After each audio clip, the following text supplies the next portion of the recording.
Hello, and thanks for joining today's webinar on measuring trust. My name's Stephen Hampshire, and I'm one of the client managers at TLF Research. As we go through today's webinar, please feel free to ask any questions using the chat box in your sidebar.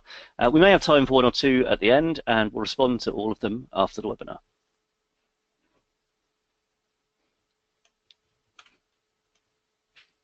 So today we're going to go through a whirlwind tour of the theory and practice of understanding trust. We'll start by having a quick look at what philosophers have to teach us about trust, which will make it a bit easier for us to define. We'll also talk about what we know from psychology about the things which are important to make or to break trust, before looking at some of the models of trust that people have come up with. Based on the theory, we'll look at building and using measures of trust which reflect the complexity of the topic and how that reveals both that trust has different drivers to either satisfaction or NPS, and that there are different ways to be trusted. First of all, I should explain why I'm talking about trust. I'm one of the client managers at TLF Research, and I've spent the last 18 years trying to help my clients improve their relationships with customers and employees. TLF is an agency that specializes in this area, and we speak to an awful lot of customers and employees about how they feel. These are some of the organizations we work with across a whole range of sectors and industries, and the key point is that whatever industry you're in, a large part of customer satisfaction and loyalty is driven by relationships, and relationships are all about trust. Over the years, we've noticed that certain themes crop up in survey after survey. Customers often express frustration with not being kept informed, and employees often feel in the dark about the strategic direction of the organization. Now, it's obvious that there are links between these two issues. They're both about communication, but only when I thought about it a bit harder did I realize that the more significant link is that they both reflect a lack of trust. But what is trust? Trust is one of those things which is easy to understand, but surprisingly difficult to pin down to a definition.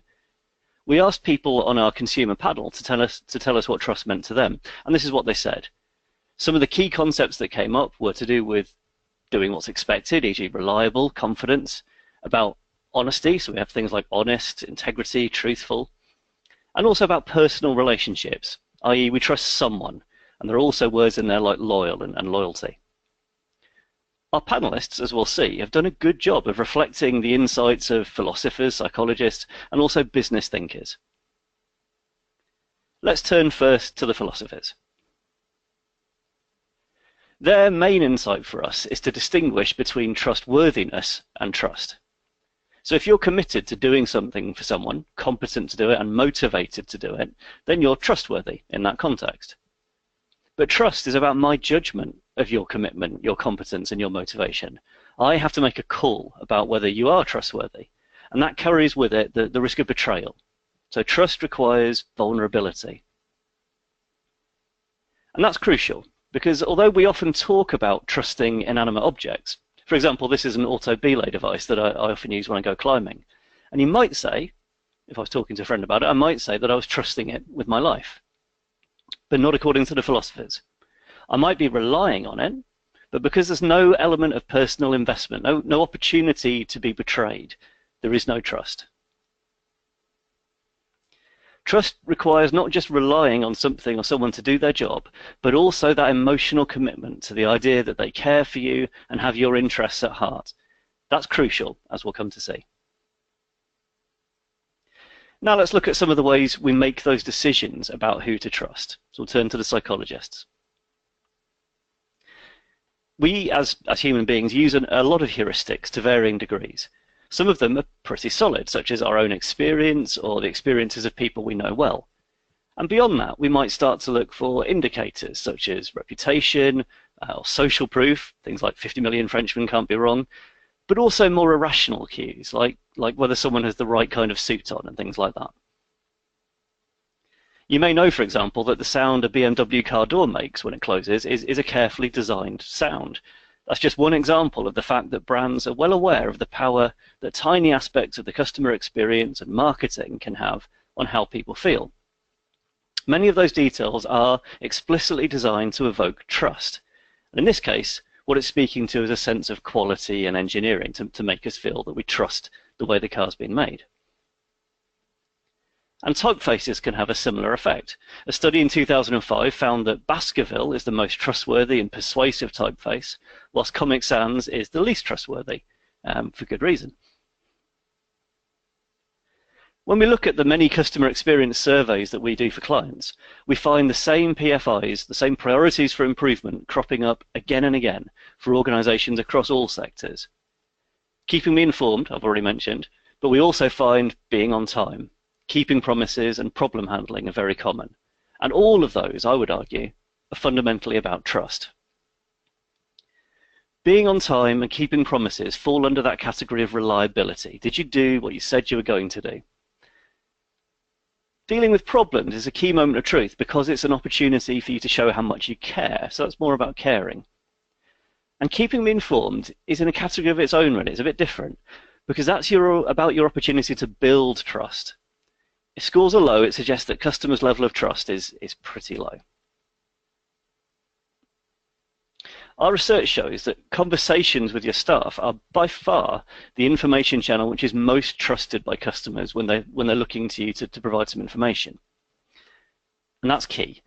It's because trust is built on relationships, and it's your people who are forging relationships with customers.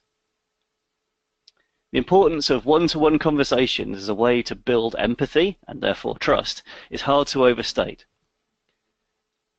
And that's why, even though artificial intelligence and automation has a lot of potential to improve organizations' efficiency and reliability, it's a long way away from being able to improve that caring aspect of trust. People are still very important when it comes to building trust with customers. In particular, what we find again and again is that customers are incredibly forgiving of mistakes, as long as they believe that you're genuinely sorry, genuinely trying to fix the problem, and genuinely committed to making sure it doesn't happen again.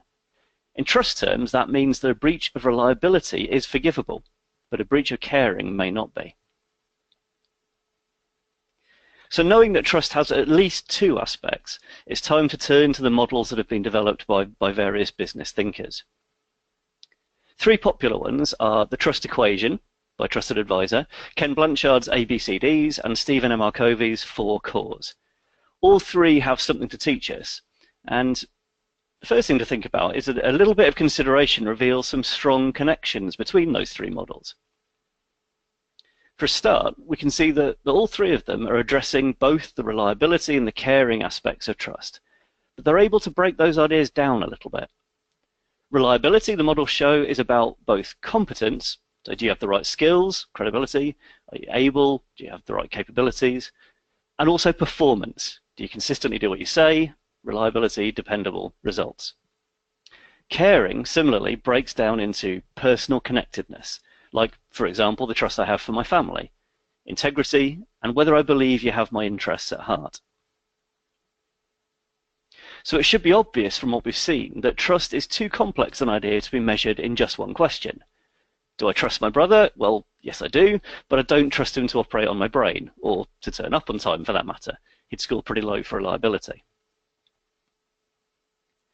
Putting together the responses from our panelists, the philosophy, and the psychology, with an appreciation of the other models that we've looked at, we developed a scale to measure trust based on 6 dimensions. Reliability, so do you do what you say? Intent, do I believe that you have good intentions? Competence, do you have the skills? Honesty, do you tell the truth? Engagement, do I feel close to you? And finally, and the one that's probably most new to us, I guess, is reciprocity. Do you trust me? Do I believe that you trust me? You might have noticed that that gives us the acronym RICHER, which is what high trust will make you. We've tested that scale in a number of sectors, but because we're short on time, I'm just going to share the results for supermarkets and pick out a couple of interesting points. First of all, the range is much less for reliability and for competence than it is for the other dimensions. All supermarkets are seen as being pretty good at what they do. So what about the differences? Well, M&S score particularly highly for reliability, while Co-op clearly has strengths in intent and honesty that I think probably reflect its ethical history. So we were able to look at the links using this data between those 6 dimensions of trust, overall trust, satisfaction, and loyalty, or Net Promoter Score, NPS. And although all three of them are strongly correlated, what's interesting is that there are some differences in the strength of the drivers for each. Trust is more strongly related to intent, while satisfaction is more linked to reliability, and recommend is more linked to engagement. And I think that has important implications for decisions that organizations make about the customer experience. In particular, it means that a focus on consistency, reliability, and low effort makes sense to maximize satisfaction day to day. But the making sure customers feel cared for is very important, particularly when things go wrong. So time to wrap up with a quick summary. Trust, as we've seen from a load of perspectives, is a multifaceted idea that's best thought of as a combination of reliability and caring. Its complexity means that one measure is unlikely to give you a full understanding of trust, but it is something which can be measured and understood so that you know in which ways your customers do or don't trust you. We've got time for a quick question, if there are any, Charlotte. No? Okay. Well, if you do have any questions, by all means, get in touch on Twitter or drop me an email on stephenhampshire@leadershipfactor.com. Thanks very much for joining us. Thank you, Stephen. Thank you everyone for joining us today. I hope you find the webinar useful. Please feel free to give us any feedback by email. If you have any questions at all, please forward them on to Stephen or myself and we'll get back to you straight away. You're going to receive an email tomorrow with a really short feedback survey. We'd really appreciate it if you could fill that in for us. Okay, hope to see you again. Thank you.